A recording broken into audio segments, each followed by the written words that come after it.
Smita, shall I start? Can you hear me? Can I start? Yes, sir. Okay, thank you. I will share my screen.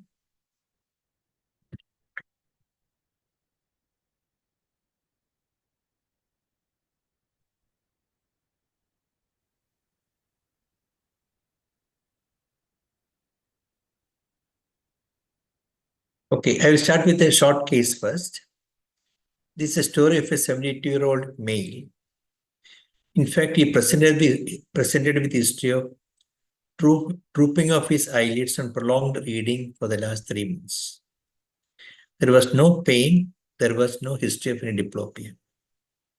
He was seen by an ophthalmologist who suspected myasthenia and wanted an RNS single fiber EMG and acetylcholine receptor antibody.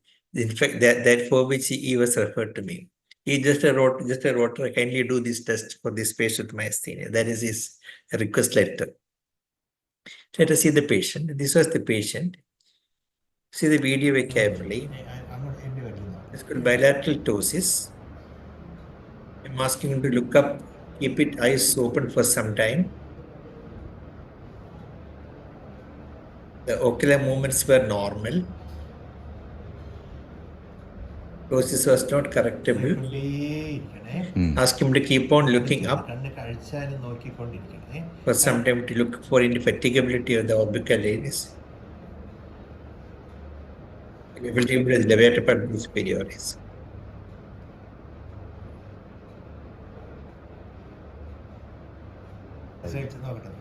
This is after some time. The ptosis has come down.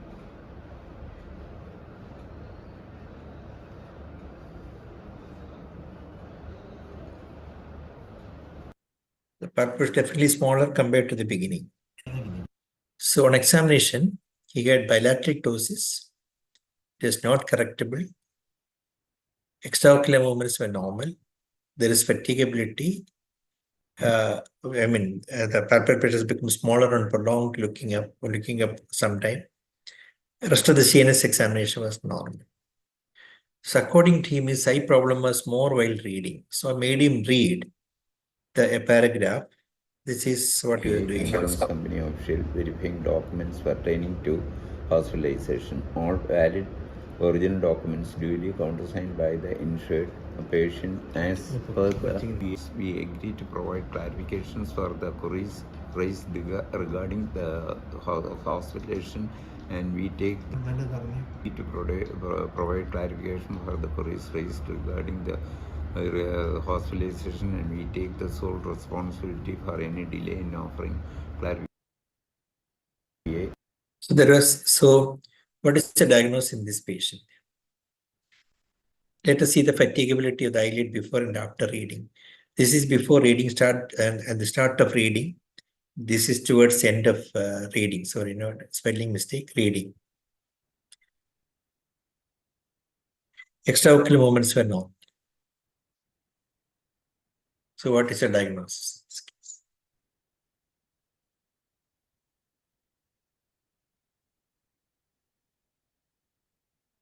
Sometimes I may bring a very small, straightforward case also to confuse you. What do you think?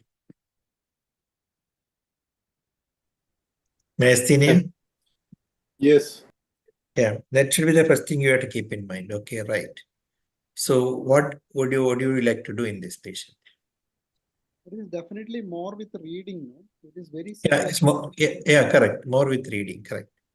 like a task specific thing. Yeah. He's also reading also when he's looking down for a long period of time, gets this drooping of the eyelids. Eye spec test. Okay, eye spec test I did not do, but I did an RNS. This is a nerve context study. The RNS was negative. Looks like some ocular problem. Yeah, of course. What is the problem? That's was referred to do certain tests to rule out myasthenia. So what else you like to do in this patient? Has he got a Dehiscence. Pardon? LPS dehiscence. Not LPS dehiscence. It's not LPS dehiscence. Blepharospasm. Is it sir? Is And it LPS, and, it could be blepharospasm. Yeah, blepharospasm. But did you really see any spasm coming down in the eyelid? The eyebrows are up, no? Now, in before that, I'll just answer that particular question. Why not levator dehiscence? In levator dehiscence, actually the LPS is normal. Only thing is that tendinous attachment is taken off. So what will happen is, even though there is a ptosis, that is a correctable ptosis. On looking up, that ptosis will corrected in case of levator dehiscence, showing that the LPS muscle power is normal. So blepharospasm is okay, but there is no blepharospasm. You expect the eyebrows to come down because eyebrows are up. Maybe restricted to orbicularis oculi or down. Pardon? Yeah. Blepharospasm restricted to the orbicularis. Palpable part of the yes, Part correct. Okay, right. So what do you want me to do? The lower eyelid also was going up. Very good. That is the point I wanted you to look into that. Let us see the worsening of the ptosis once again. See, look at the lower eyelid. You are always concentrating on the upper eyelid. Why don't you look at the lower eyelid? On continuing to read, the eyebrows are going up, agreed. But look at the lower eyelid. It has gone up. If there is no reason why, if there is a fatigability of the LPS, lower eyelid should go up. Okay, that means it is not a true fatigability of the LPS. There is contraction, as the professor is telling, there is contraction of the upper and lower eyelid. That is a blepharospasm occurring in the palpable part of the orbicularis oculi. But again, then another question, why the eyelid is going up while reading? Not eyelid, the eyebrows. See, the eyebrows are going up. Compensation. And can we do the compensation? Apraxia of eyelid opening. No, it's not apraxia of eyelid opening. In apraxia of eyelid opening, what happened means he will have unable to open the eyelids. He may try to elevate it. But again, the lower eyelid will not go up. The lower eyelid will not go up. Yeah, it's a dystonia, correct. What is it? Dystonia. It is causing both the frontalis as well as the orbicularis oculi. Exactly. That's exactly. Let us see the another segment of the video which I have not shown. So this is a very short video. Look, see what is happening to the frontalis. This goes up. Okay. The frontalis is going up. Now, how do you prove your diagnosis now? Even when he looks down, the eyebrows goes up. We need to carefully looking down. See, when looking down, the eyebrows goes up. When you look down, normally the eyebrows should come down. Here it is going up. That shows that it's involuntary contraction of the frontalis muscle. How do you prove now? Very simple. Put a needle in the frontalis in the rest was ask him to keep quiet, do nothing, and then put a needle. So this is what I did. Ask him to just remain quiet without doing anything, any contraction of the facial muscles. Then put the needle inside. Just putting it itself started having the problem.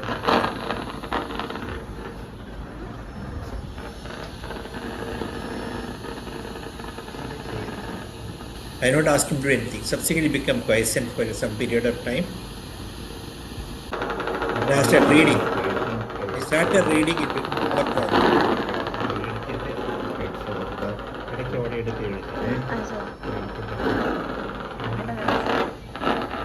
It's the burst of coming, intermittently coming, irregular fashion.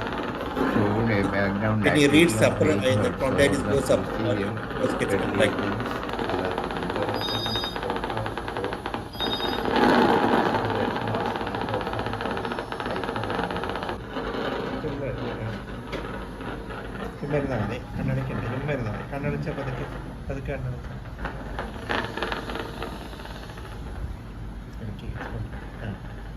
Goes up spontaneously. Okay, that's so upper face dystonia producing dystonia contraction of the frontalis. as well as the palpebral part of the orbicularis producing the blepharospasm. When a palpebral part of the orbicularis on both sides, upper and lower part, producing palpebral type of blepharospasm. Okay, so many cases which are referred to as so-called myasthenia, you have to look very carefully if you're not dealing with a blepharospasm of the palpebral part. They may mimic a myasthenia because they may be raising their eyebrows to overcome that thing. Just like mimicking, and if somebody was telling apraxia of eyelid opening, that can mimic apraxia of eyelid opening. They're unable to elevate the eyelid, so the frontalis will overact. Then the only clue is they look for the contraction of the lower eyelid. The easy way to put a needle and find out the contractions appearing in the rest position. How to rule out psychogenic, sir? That is always a difficult problem. Any involuntary movement can be confused with a psychogenic movement disorder. But this kind of a movement which you see, the intermittent contraction going up and doing some task, like a dystonia only. If you ask me why not 100%, there's no way to prove it. Sir, It is difficult to for the frontalis to act when the eye is looking down, if it is Yeah. non-organic. That is possible. Some people can do that. For example, look at I can do like that. With a closed eye, I can do like that. That is possible. Now, some time back, I showed a person mystical conversion. You can move one eye alone. One eye is straight, the other eye is adducted position or abducted. You can do that. You can do that. That's a medical student, no, sir? Yeah, that's a medical student. Correct. Yeah, so then things is possible. Yeah, this is easy. The one which I have shown you is easy. Sir, one question. This Yeah, please. yes, dehiscence is same as the involutionary ptosis, the same? No, not that's a different thing. Elevated dehiscence is the LPS is attached to the upper tarsus by certain tendinous connections. That connections are lost or attrition. So what will happen? The eyelid will drop down. But the muscle is still attached there, but the resting position is a little lower down. So when they ask the patient to open it, the eyelid completely get corrected. You can look when you look up, the ptosis disappears. So it's only partial dehiscence there. Only partial dehiscence. Always dehiscence is partial. So what is this involutionary ptosis then? Old age In ptosis? old age involution ptosis, loss of the pad and the eyelid will come down. Supporting structures are lost and then the eyelid will come down a little bit. That is also correctable. How to differentiate these two anyway? That part I have to look whether to differentiate that. That also should be correctable so long as the muscle is intact. The other condition ptosis which is correctable is the Horner syndrome. Horner syndrome, the ptosis is correctable. There are two conditions with the correctable ptosis. One is Horner, the other is elevated dehiscence. The extra crease will be there in the upper eyelid. That is for which one? Which one? Which one? Any crease on the upper eyelid, extra crease, no? That is there for the involutionary ptosis? No, that is not there in the case of elevated dehiscence. That much I am certain. In involutional ptosis, I have to look. Extra crease is not there in elevated dehiscence. dehiscence. That disappears. With that, the crease is caused by the attachment of the tendinous and the insertion of the upper eyelid and tarsal muscle. Okay.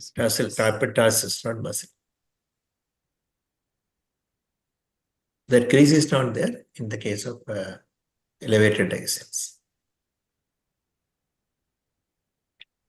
Okay, shall we go to the next case? Yes, sir. Okay.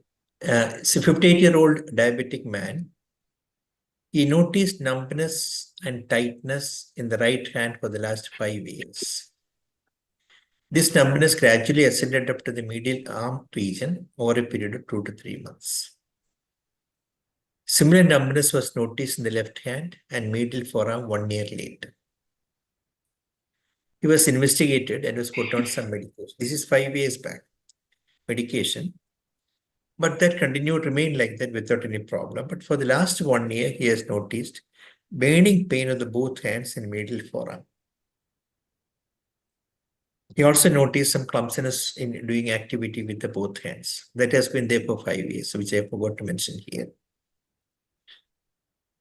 This is the video of the patient.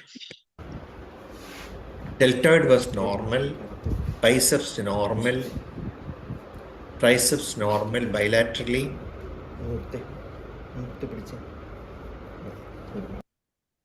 Second part of the video, you can see the wasting of the medial forearm mainly on the left side, as well as all the small muscles again more prominent on the left side. Wasting of the thenar, muscle hypothenar, as well as the intrusion. Tone was hypotonic or normal tone. The wrist extensor was weak on the left side, mild weakness on the right side. Wrist flexion was also weak bilaterally, more weak on the left side compared to the right. Flexor pollicis longus also weak. Flexor digitorum, finger flexors are also weak, but more weakness was seen on the left side.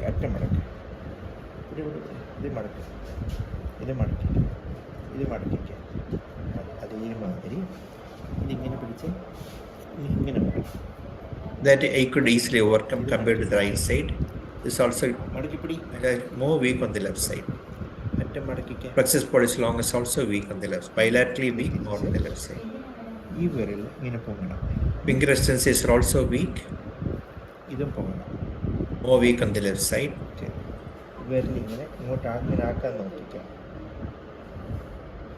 Palmar abductors, finger abductors were weak. The abductor pollicis longus was weak. Brevis was also weak. Extensor pollicis longus weak.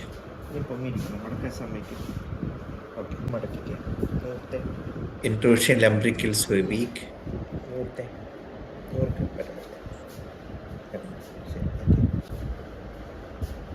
Digitaminum was weak. Prominence was bilaterally positive or positive on the left side. Palmar intrusion were also weak.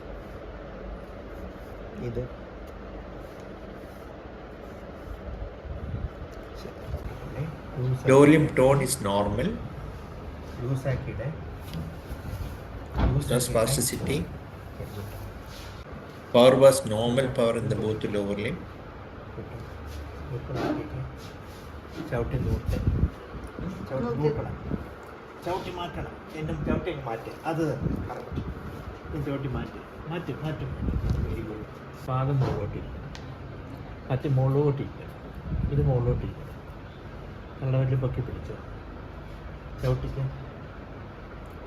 Normal all muscles are normal in the lower limb.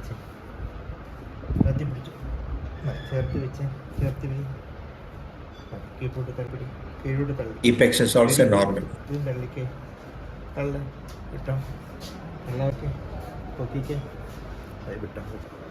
With the reflexes, all reflex the upper limbs were absent. Biceps.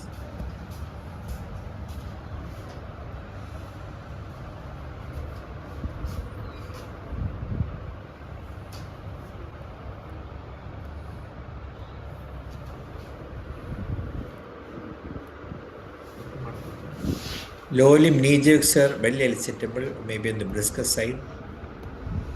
Normally elicited. Ankle jerks were absent. Absent on the right side. Absent on the right side, left side is elicitable. Sorry. Both knee jerk and right ankle jerks are absent. Left is elicitable. Plantar is indefinite. Touch was normal all throughout.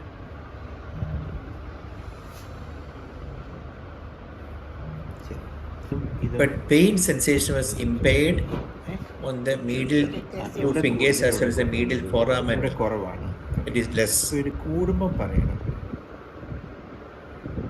he is able to feel. He is pointed where the pain is more. There he is able to feel. The outer aspect is able to feel normally. ഇവിടെ നോർമലായിട്ട് അറിയാം, ആ ഇവിടെ അവിടെ strong, നന്നായിട്ട് അറിയാം. ഇവിടെ നന്നായിട്ട് അറിയാം, ഇതൊക്കെ നന്നായിട്ട് അറിയാം, ഇതൊക്കെ നന്നായിട്ട് That's normal. നന്നായിട്ട് അറിയാത്തപ്പം പറയണേ. There is feel numb. ഡള്ളായി He's become dull now. ഡള്ളായിട്ട് ഡള്ളാണ് റെഡിലാണ് ഡള്ളാണ് റെഡിലാണ്. ഡള്ളാണ് അല്ലേ? ആ Same thing on the left side. ഇതും തമ്മിൽ വ്യത്യാസമുണ്ട്.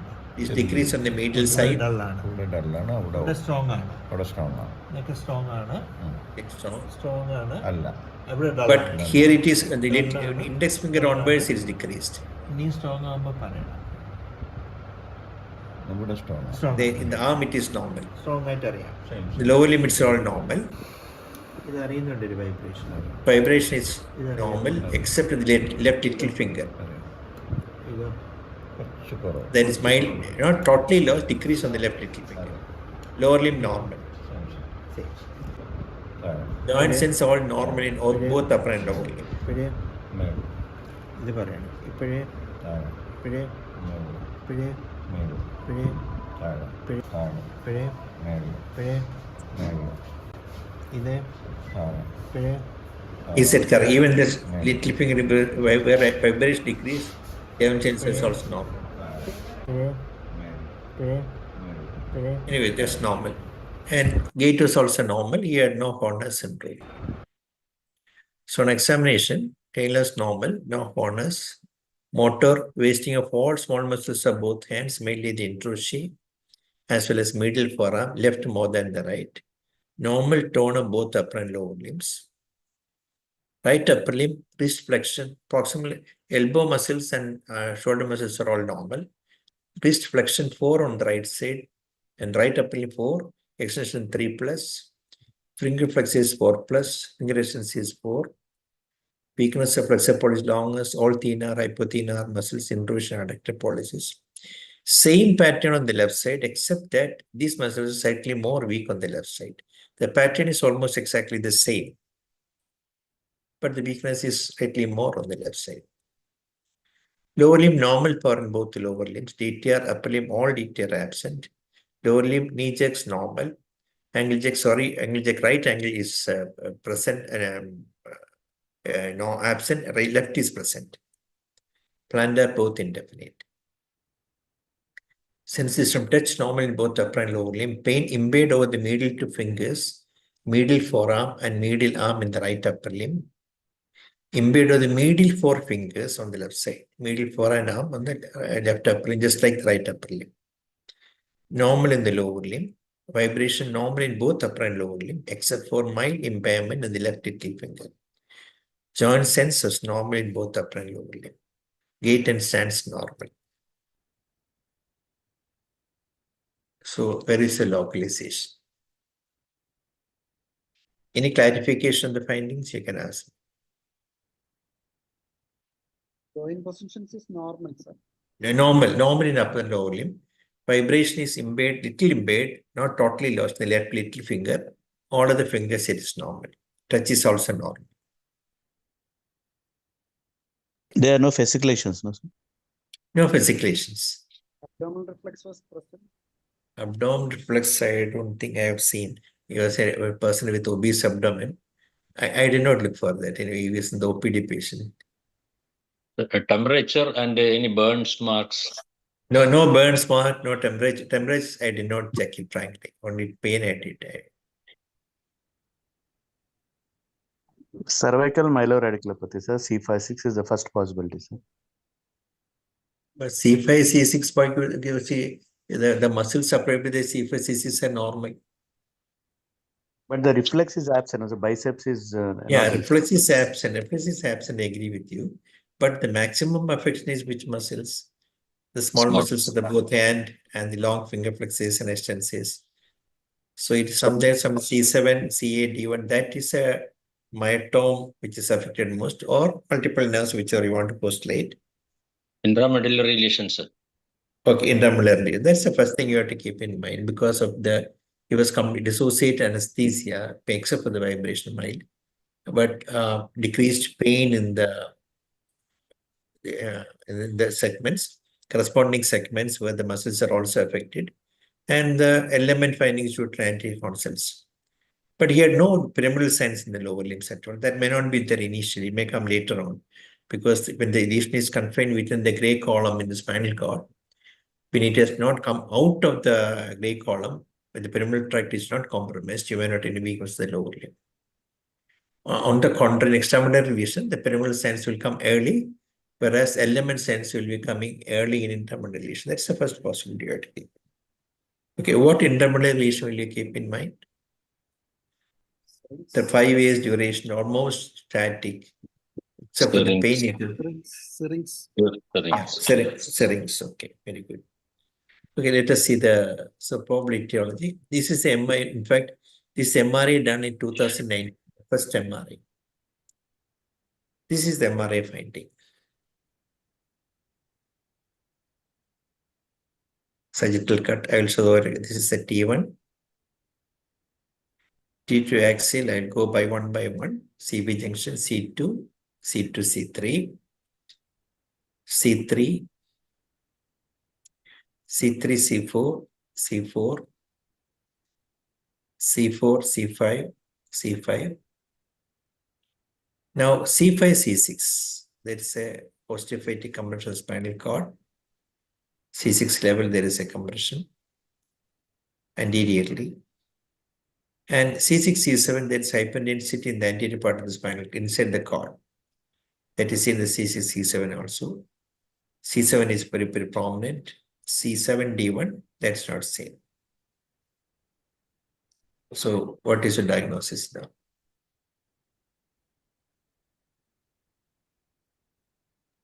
Compression causing venous congestion and Is it a venous congestion? Ischemic myelopathy. Yeah. Where is affection in this patient mainly? It is Anterior that- console. and something like a snake eye appearance. Okay. The anterior condyles are affected predominantly. That's as an ischemia to the spinal cord. Sometimes people say this can also occur second due to anterior compression itself can occur. Anyway, characteristically is due to the ischemia to the anterior console. And what caused the ischemia in this patient? Maybe a compression above. There is a compression at C5, C6 level. C6 level. That must compress antispinal artery and then producing ischemia down below. Possible. Right. Venous Pyramidal signs congestion. at all. There is no pyramidal sense in No this pyramidal patient. signs. There- That is the main problem. No pyramidal sense at all. The compression effect can show the component. Pardon? Venous congestion ischemia. Venous congestion, this is not the pattern. Venous congestion ischemia will not produce a pattern like this. This is ischemia to the antispinal artery compression.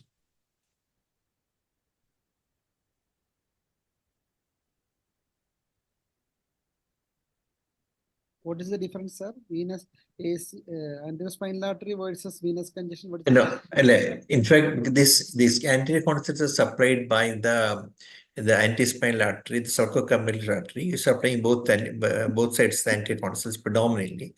In the antispinal artery compression, the only affected structure may be the anterior condyle. That is the most vulnerable part. But in the stagnant hypoxia due to the venous congestion, the involvement is not only confined to the anterior condyle, it involves the other parts, central structures, as well as the pyramidal tract will be affected. That will not be restricted only to the anterior condyles. Because the pattern of venous drainage is not that's different from that of a supply of the artery.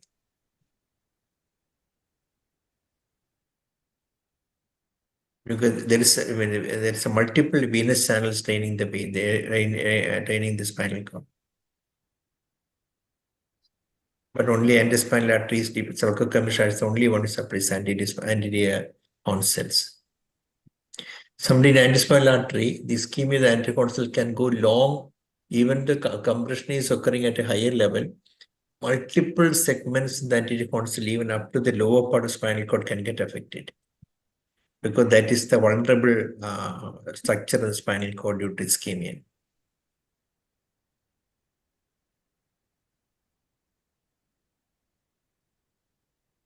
This patient has no history like that, no acute onset knee. Nothing, no history like that. So what will you like to do? No, this kind of a pattern can occur in Hirayama also. Hirayama, there is a posterior compression, no? When you flex the neck, that can also produce ischemic compression, the ischemic anticonception loss. But Somehow it sensory compromises the will- arterial supply. Yeah? Sensory will not be there, no, in Hirayama. Sensory will not be there. Yeah. Suspended sensory loss. But here actually it's not only anterior console. The adjoining crossing fibers are also affected. Even though hyperintensity is seen in the anterior console, the lesion is involving not only the anterior, otherwise how can you get the pain in this patient? And the sensory pain loss in this patient. That means the crossing fibers are invariably affected. This is intramedullary lesion, but the brunt of involvement is by anterior console.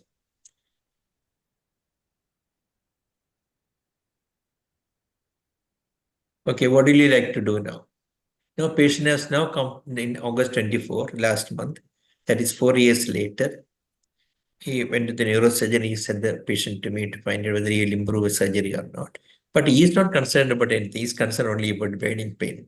He said, I am having this weakness the last 4 years. I can do anything with that. So what will you do now? Advise surgery? Repeat And them. Surgery will not improve. Yeah, because so what will you do now? Repeat NMRA nerve conduction, sir. Okay. So nerve conduction. Nerve conduction shows there is decrease EMF amplitude in the ulnar as well as in the median. Median not much, mainly in the ulnar distribution and radial distribution. Sensory potential is normal. So that's not going to help us in any way. It only points to the lesion. That lesion is in the anterior horn cells or in the anterior root. Wave latency is also not contributory. Cervical collar and symptomatic treatment. Okay, so you can do that way. Okay, let us see. Now the thing is that what I did was repeated the MRI. This is the repeat MRI. Same as before, not much difference. This is the axial cut.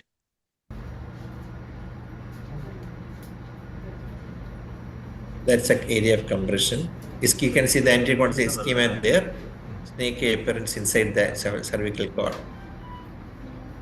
It has gone on to cystic cavity there with the anterior console. That is axial cut. This is a sagittal cut once. You can see the hyperdensity within the cord. T1. This is axial cut. I will show one by one.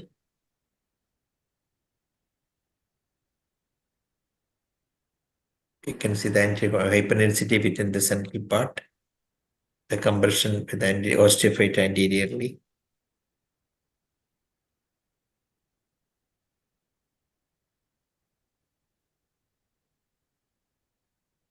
Again, the snake appearance is seen also below the level of compression. Compression is mainly at C5, C6, but compression in the ischemia is mainly lower down. See the hyperdensity is seen here also. The C7, C8, D1 level. That's a thoracic cord. So what will you do now?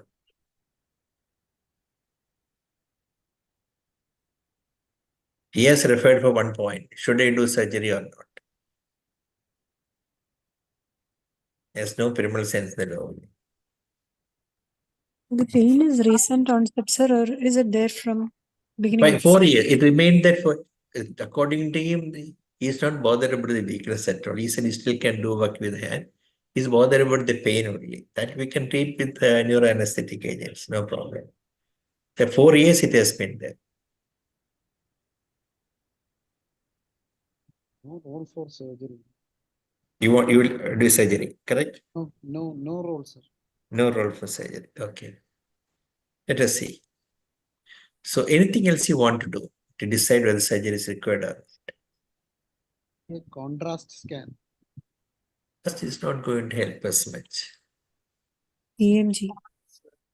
EMG is also it's only prove your point. So anyway, you know it's anti-constant loss, wasting and weakness. That does not make give a decision. Does not confirm or refute your decision of wanting a surgery or not, recurring a surgery. Or not. Sorry, pancake sign in the contrast scan, will it help if there is No, but that it can help, but that is not like this. That is hold that in hyperintensity T2 is also. contrast scan only, no? Contrast test Yeah, be done. that pancake sign is in contrast. Even in T2, you find a hyperintensity that characteristically seen is that on both sides of the cord will be there inside the cord, not confined to the anterior console like that. MRI in flexion extension. Flexion extension. Yeah, exactly. That's a called dynamic study. Okay, let us see what I did. Remember the neck inflection extension, I did both. Now, this is MRI in neutral position flexion. In flexion, the cord is little no compression the flexion. It is less on flexion. See? This is the cord in neutral position. The right on the right side is the flexion. This is the flexion film. The cord compression is less. I will come this in neutral position and this is a flexion. So what will you do now? There is no worsening of the compression.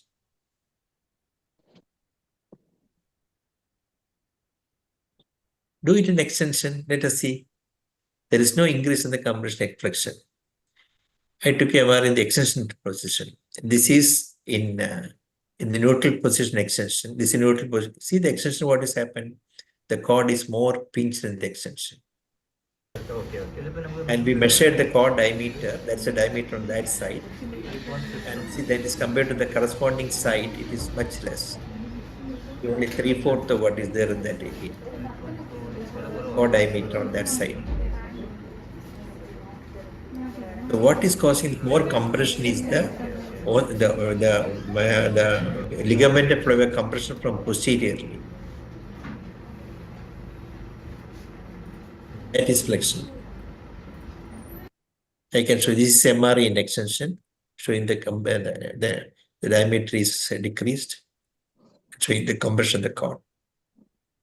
See the comparison flexion extension. This is this is a neutral position. That is extension position. You can definitely make out the difference between neutral and extension. And you can see the extension and flexion. Flexion is on the right side. The cord is more compressed in extension than in the flexion. So there is a role for surgery. And what is a surgery? What will you advise the patient? See, the surgery is only for preventing further progression. Whatever weakness you had in the hand is not going to recover. But sometime in the future, you can further progression of the ischemia of the cord or the compression which can occur later on can be prevented. Posterior decompression. Yeah, I think that the surgeon has to decide whether most likely posterior decompression.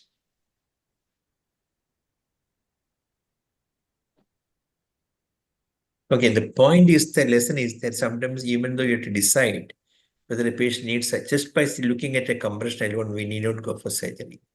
You have to find out that compression is causing the cord dysfunction or not.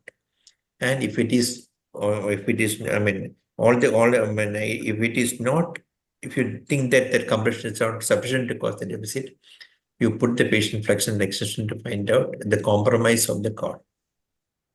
That is called the dynamic study that you have to do. Nowadays, Hirayama people are doing surgery. I also done surgery for 2 patients Hirayama because in flexion position, the dura is coming forward and compressing the cord. If you do surgery, you can prevent further compression of the cord and further ischemia, further compromise of the anterior consoles.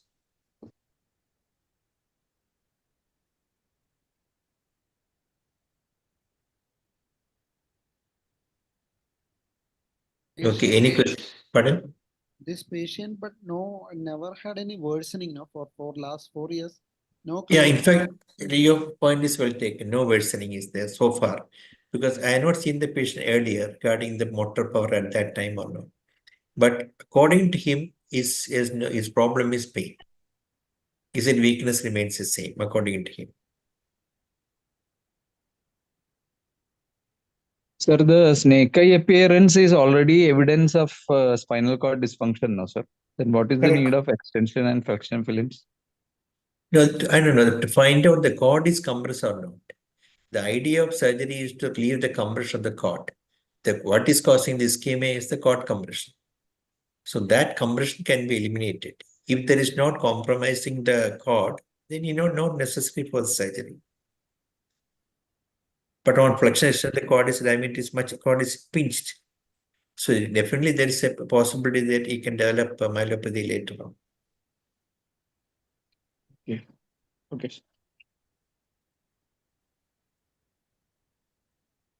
Sir, routinely do like this extension flexion for cervical spondylosis.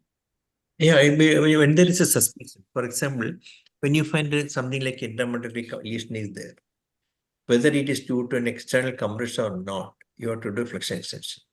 In the neutral position, you may not find any significant compression. You may think that, oh, this is nothing to do with that thing.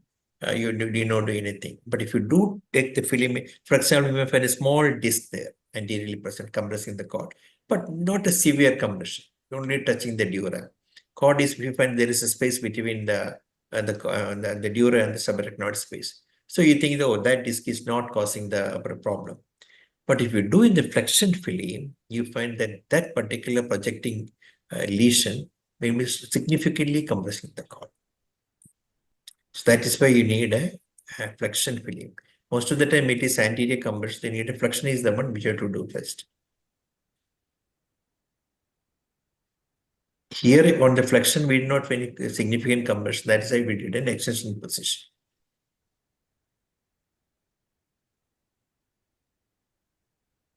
Interesting. Okay, shall I go to the next case? 2 more short cases. Okay, sir. History of progressive difficulty in walking for the last 3 years. History of dragging of both feet. No sensory complaints, no bladder problem. History of bilateral defective vision for the last 4 months. On examination, the video is only very short. Hymen function is normal. Cranial nerves, he complained of defective vision. His visual acuity was bilateral decrease, 6/36. Pupils normal, reacting to light. No field deficits, fundai normal. Rest of the cranial nerves normal. Motor system tone normal in the upper limb. Spastic in both the lower limbs, more on right side. Power upper limb normal, lower limb distal muscle weakness, and both claw feet deformity. Upper limb reflex are brisk, lower limb knee jacks are brisk, ankle jack normally elicited, plantas upgoing. Sensations normal. Also the gait of the patient. This is the gait. This is Reggie's case. Speedy. And definitely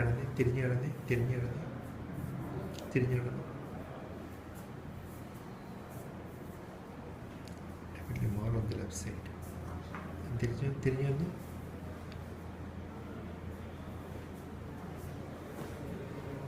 Undoubtedly spastic gait with dorsiflexor weakness. So I think go to the findings just once again. Tone normal, spasticity, power upper limb normal, lower limb distal muscle weakness, bilateral claw feet, detailed brisk in the upper limb, lower limb knee jacks are brisk, ankle jack are normal, plantar upgoing, sensations normal. So what is the diagnosis or what investigation do you need? Family history. Pardon? Family history. Family history is not there. No family history, born of non-consanguineous parentage. HSP plus. Okay, HSP plus, agreed. Right. So, any other investigation you, okay, I'll show this. What investigation you want? MRI. Any bladder symptoms, sir? Pardon? Any bladder symptoms? No bladder symptoms. But claw feet was there. That is a pointing that more like as always suspecting some chronic degenerative disease or multifocal sites of lesion is there. Okay, this is the MRI or the cervical. Any question? Yes, Feroz, you are asking something? No, Okay. sir, nothing, sir. This MRI cervical spine. This is a dorsal spine. Also, one more sagittal cut of the dorsal spine. So, what is the diagnosis? See what is happening in the dorsal cord. It is atrophied, correct? Yes, sir. Right. So, anything else you want? Geo. Homocysteine. Homocysteine. Homocysteine. Okay. Are there fluids? Yeah, flavoids. No Fluid, fluid. No fluid. No, that's only a series of fluid. Not the Pulsation artifact. blood vessel fluid. Artifact due to the CSF pulsation artifact. MRI brain to look for the callosum. Correct. So MRI. There is one more thing. No, we all missing the history. You have got defective vision with the normal fundus, normal optic disc. Think of a cortical lesion also. No. So this. Posterior cortical. So this is MRI brain. Adrenoleuco-myelo. Perfect. Correct. Exactly correct. This patient's got a myelopathy, probably neuropathy also because of the clawfoot deformity, and see the classical site of a adrenoleukodystrophic pattern. It's got hyperdensity in the near the posterior occipital region, adjoining the trigone of the lateral ventricles. So it's adenomyeloneuropathy. This is sagittal cut. Vessels were normal. No, I couldn't do the genetic test because the patient was very poor. He couldn't afford that test at that time. But the picture everything is very typical. Yeah, adrenocortical deficiency, sir. No, that was, in fact, this patient did not have adenocortical deficiency. That may not be there all the time. This is from the literature. A few words about adrenomyeloneuropathy. It's an adult variant of X-linked adrenoleukodystrophy, characterized by ABCD1 gene mutation. Forget about the mechanism. Clinical presentation, age of onset 28 years. Progressive spastic paraparesis beginning in the distal lower limbs with hyperreflexia, impaired vibrations and sphincter dysfunction. Patients can also have adrenal insufficiency. MRI findings, spinal cord atrophy, mostly thoracic. That is what exactly our patient had. Lack of focal T2 abnormality, which may relate to indolent course of the disease. That is a peculiarity from other diseases where there is cord atrophy, their hyperdensity may not be there. Brain cerebral demyelination may be absent, confined only to the white matter tracts or diffuse depending upon the subtype. Most common is increased demyelination along the corticospinal tract, less commonly along the spinothalamic tract and orbitofascial pathways. This is from the literature. Okay. How to differentiate adrenoleukodystrophy? How to differentiate? This is it's only acute leukodystrophy only. Only thing is that yes, spinal cord is also affected, peripherals are also affected. Adrenomyeloneuropathy and adrenoleukodystrophy and adenomyeloleukodystrophy. Sorry. In adrenomyeloneuropathy, they usually present with spastic weakness and peripheral finding. They can have associated cortical involvement later on. Whereas adrenoleukodystrophy primarily presents with a high malefactor abnormality and cortical blindness. And those things will be the dominating finding in that. Psychiatric disturbance, etc., will be dominating. Visual loss, high malefactor problem, and psychiatric disturbance are the dominant in classical adrenoleukodystrophy. Here, the predominant symptom will be the spinal cord symptomatology dominating. Adrenomyeloneuropathy is more common in females, no, sir. It's an X-linked recessive. So it's most likely males, but rarely it's also described in females also. It can have an autosomal recessive type of inheritance also.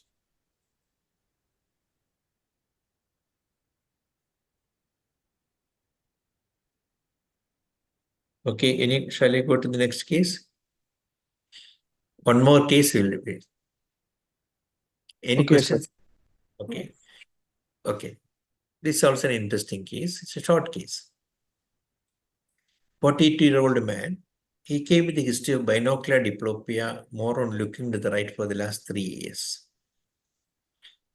He consulted many doctors. Investigations were done with no relief for the diplopia. On asking his mother about any squint, she volunteered that she noticed mild squint in his right eye for the last 4 years. Even prior to his complaint of diplopia, the mother noticed squint. Then I asked the patient whether he had any diplopia at that time when the mother noticed his squint. He denied. But he denied any diplopia at that time when the mother noticed his squint. So it has been there for a long period of time. And diplopia was noticed 1 year later after mother has noticed the squint. There is past history of high myopia in the right eye for which he had undergone LASIK surgery 6 years back. This is the video of the patient. His pupils were normal. Ocular movements is got the restriction of abduction on the right side.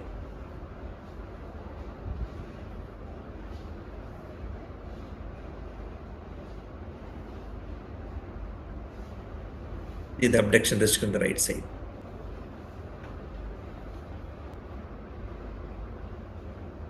Looking up and down, other ocular movements were all normal.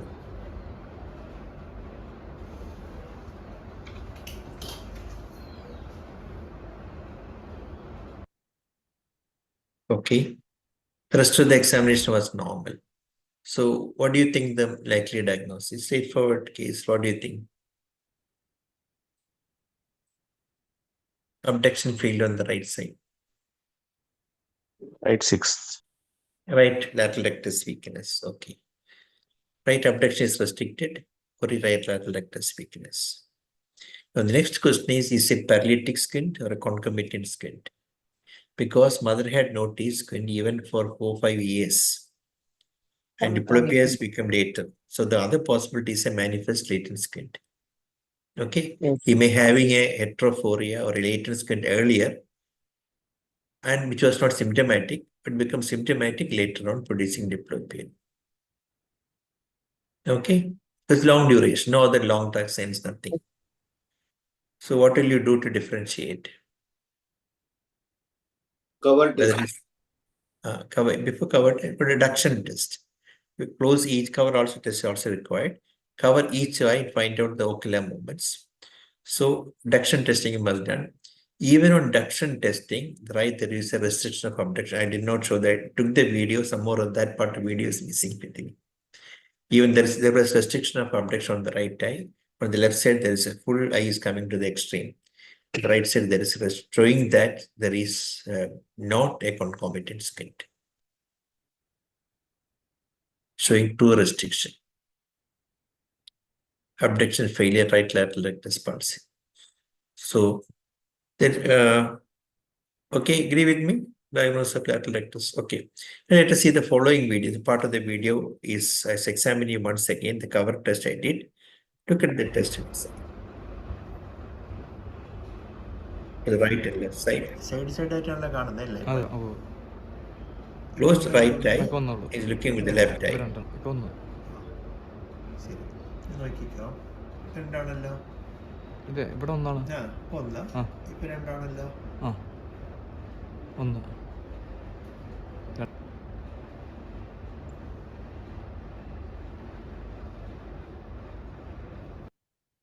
Okay. Let's see the video once again.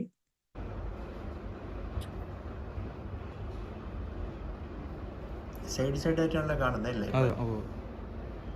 ഇപ്പൊ ഒന്നല്ലേ ഉള്ളൂ ഇപ്പൊ ഒന്നുള്ളൂ ഇപ്പൊ രണ്ടാ ഇപ്പൊ രണ്ടാണ് ഇപ്പൊ ഒന്ന് ശരി നോക്കിക്കോ രണ്ടാണല്ലോ ഇത് ഇവിടെ ഒന്നാണ് ഒന്ന് ഇപ്പൊ രണ്ടാണല്ലോ ഒന്ന്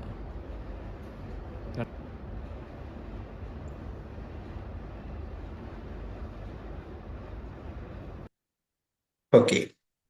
Now, what do you want to do now?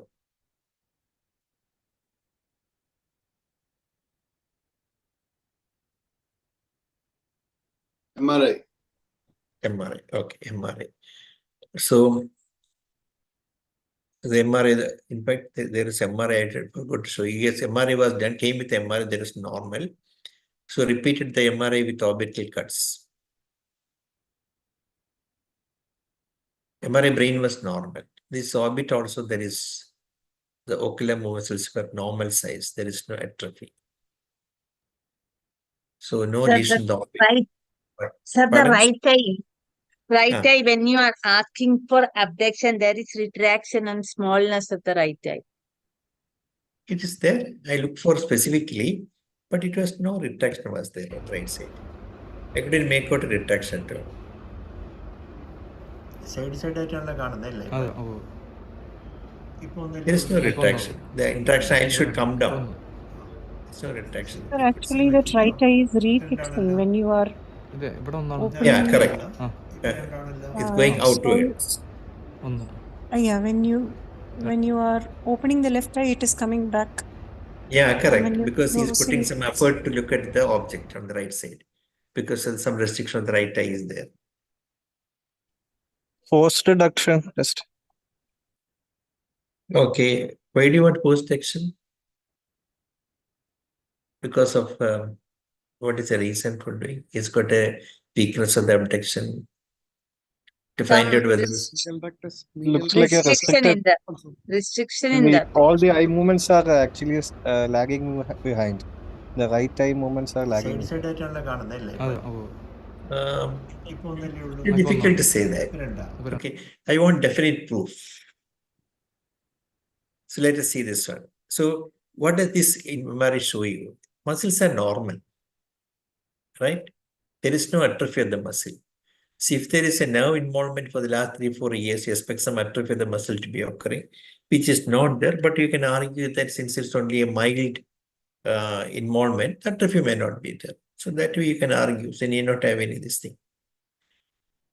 Okay, this is orbit. No lesion in the orbit, no atrophy in the lateral meatus. What is the diagnosis now? It's not a problem of the nerve or the muscle. Muscle also should go atrophy. Then what? fibrous. Okay, now let us see. My first question. Was it a paralytic squint after all? No, it is not paralytic squint. Why Because not? first mother noticed twin, there was no diplopia. Yeah, correct. But that paralytic squint that may be there earlier, but it will become more, then become when the separation and the deviations become more, it will become manifest. He may be compensating with his paralysis by turning the head to the one side. After some time, that particular weakness has become more prominent. He started complaining of diplopia. He may be compensating with his head turning. On cover, uncover, the eye moves laterally. Yeah. So there is no paralysis. Okay, there are some correct. I'll show the video once again. That's not exactly the answer. I'll show the video. Now, look very carefully. Looking to the right. Forget about this part of the video. Look at this right side. Side ആയിട്ടാണല്ലോ കാണുന്നല്ലേ അതെ ഓ Now I am closing his right eye. He's looking at the left eye. Nothing is happening. ഇപ്പൊ രണ്ടാണ് Right eye is little more. Forget about that thing. Now, more important, he is asked to fix with the right eye, the so-called paralytic eye. ഒന്ന് ആ ഇപ്പൊ രണ്ടാണ് Left eye remains stationary. ഒന്ന് There is no deviation there. Yeah, I'll tell you. There is Okay. a deviation towards medial. That's on the right side. What you expect is on the left side. I'll tell you the finding. So, if let us presume the patient had a paralytic squint, what you would have observed? We have got a right lateral. Let's say a patient got a true lateral rectus weakness.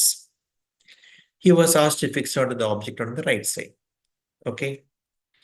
When his left eye is covered and asked to fix with the right eye, if the right lateral rectus is weak, he has to put extra innervation to put the right lateral rectus, correct? Yes, sir. Okay, right. So it's weak. So when you cover the left eye, if it is covering, if it's not covering, you can focus with the left eye, good eye. But when you cover the normal eye, the so-called bad eye is deviated, already inside deviated. You have to put extra innervation, extra effort to put the lateral rectus into contraction, correct? Okay, Yes, that's sir. what I said. So, asked to fix with the right eye. If the right lateral rectus is weak, he has to put extra innervation on the right lap rectus. This extra innervation would go to the corresponding yoke muscle. That is the Medial left rectus. And the left eye would have gone to extreme adduction and recover. Okay, suppose you are covering the left eye, the good eye, and bad eye is focusing, it's putting extra innervation on the right lateral rectus. That extra innervation will go to the left medial rectus. So the under cover, what we have the medial rectus moving much more to the inside. Okay, inside. Now, if you look at take out the cover, what will happen? This eye will spring back to the primary position. That's called the secondary deviation. That deviation will be more than the deviation of the paralytic eye. Here, what is happening? There is no It's not deviation. happening. No deviation of the normal eye. That means it is not a paralysis. The patient is not putting extra innervation to the contact of the lateral rectus. So this extra adduction can be made obvious. When you switch the cover to the right eye, you'll be able to see the movement of redress. This is called movement of redress. You can see the movement of the left from the position of extreme adduction. Now let us see this part of the video. I'll cut the same part. I'll show you once again. Closing the left eye, putting the right eye into contraction. See, the left eye is not adducted at all by under cover. You had gone in medially, inside medially, medially so far, it would have come back. You got the point? You understood? Anyone who could have not understood, please ask me again. I will make it clear to you. Understand. Okay, very good.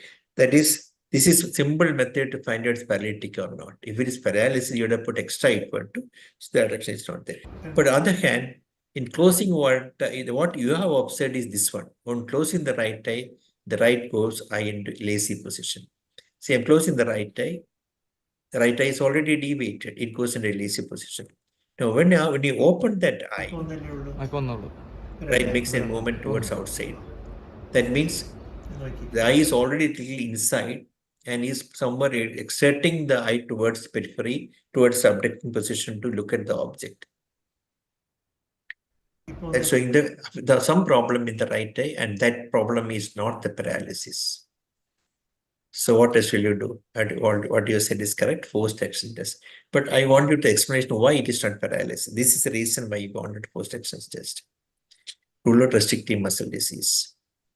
So forced action test was positive. So what caused the restriction? Thyroid. There is no thyroid. It's only confined only to one eye, and there is no thickening of the muscle at all. He had some surgery before. He had done LASIK surgery. that is something in the cornea or something like that. And so now go back to the MRI once again. So at the MRI of the orbit, axial cut, I will show you. Find out any abnormality there.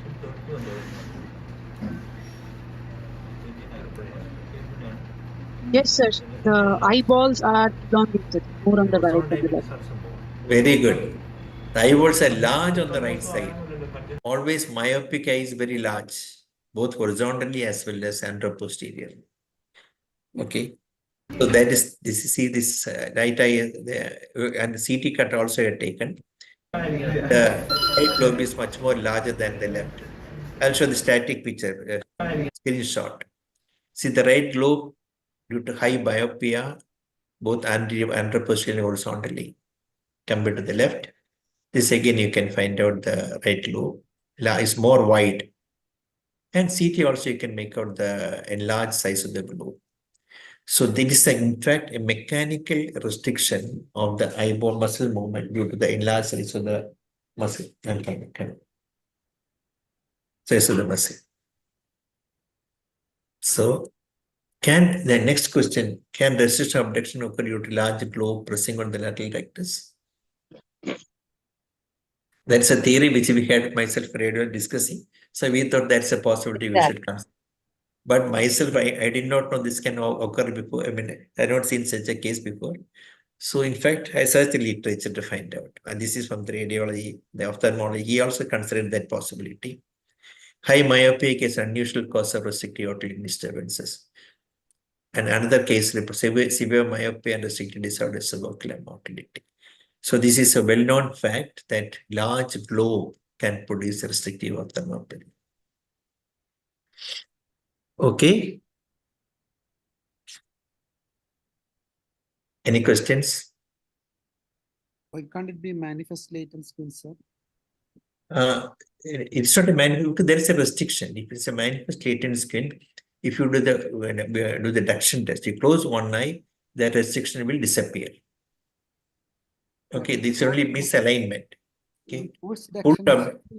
since the post Not action post is positive. That's right. Post action is to find out whether the movement is restricted or not.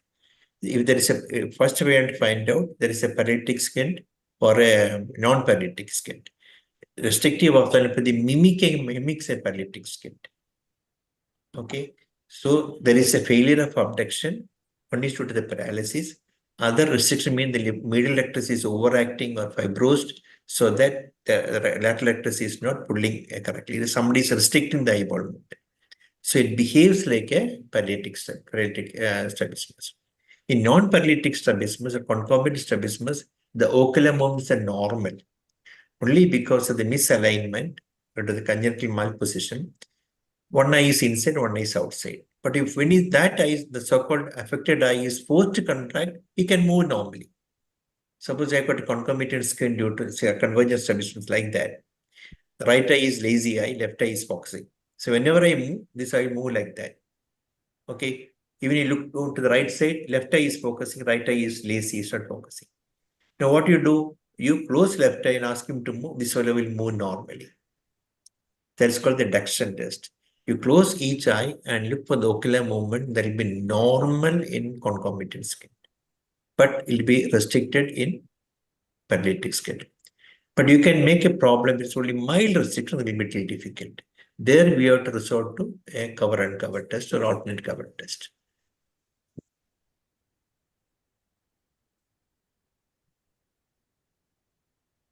Sir, how do you do the force duction test? With No, the only thing put is, in fact, I am not doing that. I sent the ophthalmologist, he does it. They put an anesthetic drop on the globe, just with the symbol the force. I have shown that 2-3 cases before how it is done. In the some of my patients it has been done. Put just a forceps and then pull the eye. Simple. Pull the eye globe laterally on the beside is paralysis. Suppose it's got a paralysis, easily it will come. But with the restriction, you will not have, the eye will not come out. Suppose you have got right lateral rectus weakness, real paralysis. I pull the eye, it can easily come out because it's only paralysis. There's no restriction. But if there is a restrictive ophthalmopathy, my pull by globe, the globe will not compare. If you cannot pull the globe to the extreme position, there will be a restriction I can feel. When you pull it, you can find the tug on my abduction. I'll show the video once again. The one which was done in the previous cases. Thank you. Okay, shall we close now? No, just Very for nice case, sir. yeah, just for the paralytic skin paralysis, the point which I'm showing you, I'll show the one. തന്നെ നോക്കിക്കൊണ്ടിരിക്കണം കേട്ടോ. തുമ്പത്തെ നോക്കാവുള്ളേ. She's having fixing with the right eye. Once again, I'll show you. With the eyeball coming back. The right eye is deviated, is coming back. രണ്ടായിട്ടാണ് കാണുന്നത്. അവിടെ തന്നെ നോക്കിക്കൊണ്ടിരിക്കണം കേട്ടോ. Is the eyeball coming back? തുമ്പത്തെ നോക്കാവുള്ളേ. When he's covering the right eye, take out the cover. തുമ്പത്തെ നോക്കാവുള്ളേ. See the left eye coming out? That means it's already overacting, that is coming out when the eye is supposed to fix on the left eye. That means it's gone inside more when the patient was looking with the right eye. He had a very mild lateral rectus weakness. Okay. So we'll close today. Thank you for the patient listening. So we'll see it next week. Thank you.